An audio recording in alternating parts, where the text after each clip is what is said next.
படிக்கிறியா?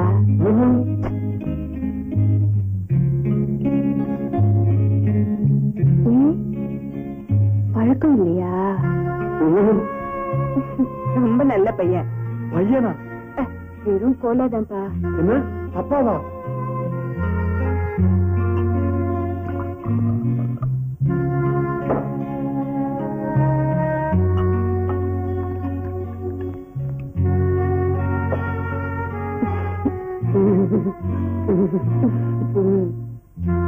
உட்காரு உட்காரு. இல்ல குடி குடி, பார்த்து குடி.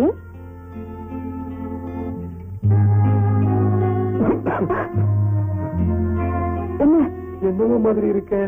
புதுசு இல்ல, அப்படிதான் இருக்கும். குடி.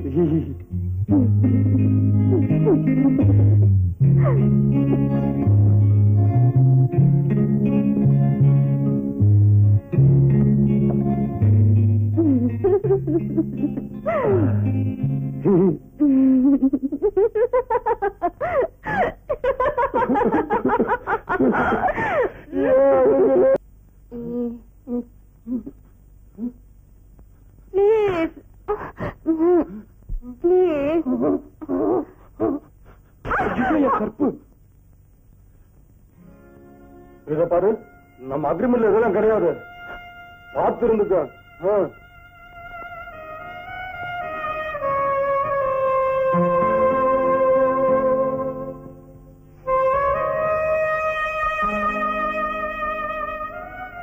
உன்னை பார்த்தா பாவமாவும் இருக்கு. அப்ப படுத்துக்கிறியா? ஐயோ, நான் அதை சொல்லல. நீ ஏன் ஒருத்தரை கட்டிக்க கூடாது? நீ கட்டிக்கிறியா? என்னது எம்எல்ஏ கண்ணா இருக்க? என் பொண்டாட்டிய நான் காதலிச்சு கல்யாணம் பண்ணிக்கிட்டேன். இப்பவும் அவளை காதலிச்சுக்கிட்டு இருக்கேன். அவளுக்கு போய் துரோகம் பண்ணலாமா? ஆமா, நீ இப்படி கெட்டு போனதுக்கு என்ன காரணம்? ஏன் இப்படி சிரிக்கிற? ஏண்டே இப்படி கெட்டு போயிட்டேன்னுதான் எல்லாரும் கேட்டிருக்காங்க. நீ கெட்டு போனதுக்கு என்ன காரணம்னு எவனுமே கேட்டதில்ல. சொல்றேன். நீ ஒரு பயனை விரும்புறேன்னு தெரிஞ்சு விசாரிச்சேன். அதுக்கு அப்புறம் தான் தெரிஞ்சது அவன் வெறும் பயன். 3 வருஷமா ஒரே சட்டையை போட்டுக்கிட்டு அலையறான். அதுல பாக்கெட் வேற இல்ல. அப்புறம் பணம் எப்படி வைப்பான்? நமக்கும் அவனுக்கு எந்த விதத்திலும் ஒத்து வராது. அவனை மறந்துருச்சு. அது அவ்வளவு சுலபமா முடியாதுப்பா. ஆமா, இது ஒண்ணு நல்ல மனப்பாடம் பண்ணி வச்சுக்கிட்டு இருக்கீங்களே. அவரும் நானும் உயிருக்குயிரா பழகிட்டு இருக்கோம். பெரிய பழக்கம். கல்யாணம் பண்ணி குழந்தை பத்ததுக்கு அப்புறமே பொண்டாட்டி யாரும் தெரியலேங்கிறான். ஒரு நாள் பழகுறதுக்கு அப்புறம் உனக்கு புருஷன் ஆயிடுவான். அவன் ஆயிட்டாருப்பா. ரொம்ப சந்தோஷம். ஆமாப்பா, நான் தாயாயிட்டேன். தாயானா என்ன? ஒரு லேடி டாக்டரை பார்த்து அவளுக்கு என்னென்ன பண்ணணுமோ பண்ணிட்டா போகுது. அவளுக்கா? உனக்கு? ஏன்பா, ஒரு பொண்ணோட கற்பு அவ்வளவு சாதாரணமா போச்சா? என்ன பொறுத்த வரைக்கும் கற்பும் 40 வாட் பல்பும் ஒண்ணுதான். எனக்கு வாழ்வு கொடுங்கப்பா. என்ன ரேடியோ வாழ்வா? இந்த பார், எனக்கு பணமும் அந்தஸ்து தான் முக்கியம். உனக்கு என்ன பண்ணணுமோ எனக்கு தெரியும். பேசாம உள்ள போ. உடனே ஒரு லேடி டாக்டரை பார்த்து அவள. ஐயோ, இப்படி ஒரு அப்பனா? பெண்ணோட பெண்மைய பெருசா நினைக்க வேண்டிய அப்பாவே இப்படி ஆனதுக்கு அப்புறம் எனக்கு என்ன? ஆமா, உன்னை காதலிச்சானே, அவன் என்ன? எங்க காதல எங்க அப்பா கிட்ட அடமானம் வச்சுட்டு 10,000 ரூபாய் பணத்தை வாங்கிட்டு ஓடி போயிட்டான். உன்ன மாதிரி காதலுக்காகவே வாழற ஒரு காதலன் கிடைச்சிருக்கணும். இல்ல மகளுக்காகவே வாழற ஒரு அப்பனாவது கிடைச்சிருக்கணும். எனக்கு ரெண்டுமே கிடைக்கல. அந்த கசப்புக்களை மறக்கத்தான் இந்த விஷத்தை முழுங்குறேன்.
புருஷன் கையால அவன் உயிர் போயிடக்கூடாதுன்னு தான் நான் காப்பாத்தினேன்.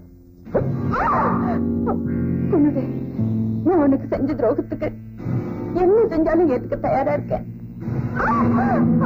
உங்க திட்டம் எனக்கு ஒத்து வராது, என்ன விட்டுடுங்கன்னு எவ்வளவு கெஞ்சினேன் கேட்டீங்களா? என் மனைவிய அநியாயமா கொன்னுட்டீங்களே.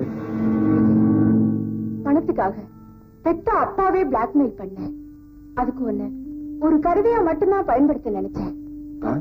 அந்த சந்தர்ப்பத்தை பயன்படுத்திட்டு சங்கர் உன் மனைவியை கொலை செஞ்சுட்டான். அது மட்டும் இல்ல, அவன் என்னையும் ஏமாத்திட்டான். அந்த ஆத்திரத்துலதான் அவன் ஷூட் பண்ண. அப்ப சங்கர் தான் SRKன்னு சொல்றியா? ஆமா, அதை நான் நிரூபிக்கிறேன்.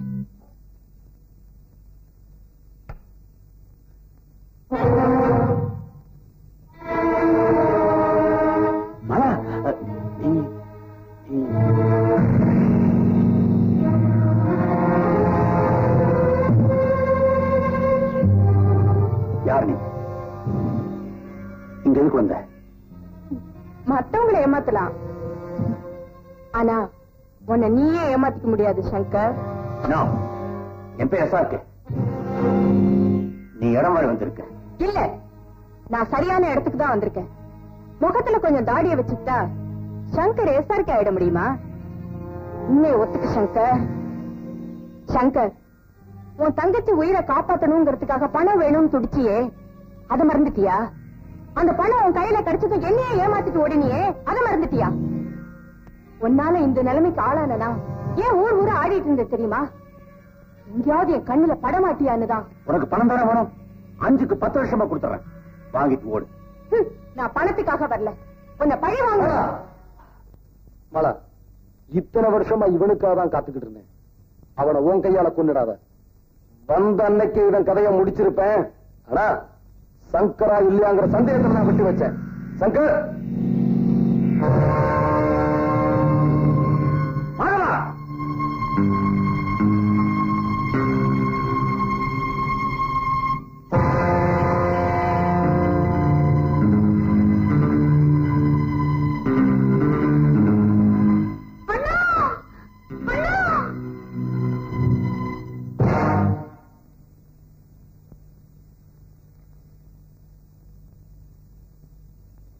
பிளாக்மெயில் பண்றதுக்கு நீதான் எனக்கு கத்து கொடுத்த.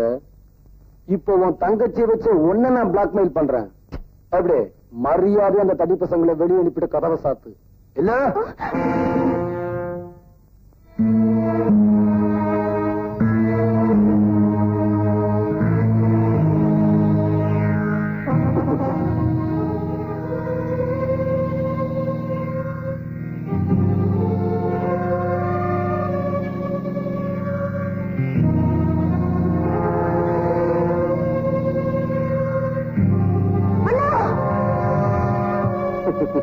பயந்துடாத. நீ என் மனைவியை கொலை பண்ண வந்தான், அதுக்காக நான் உன் தங்கச்சியை கொண்டுட மாட்டேன்.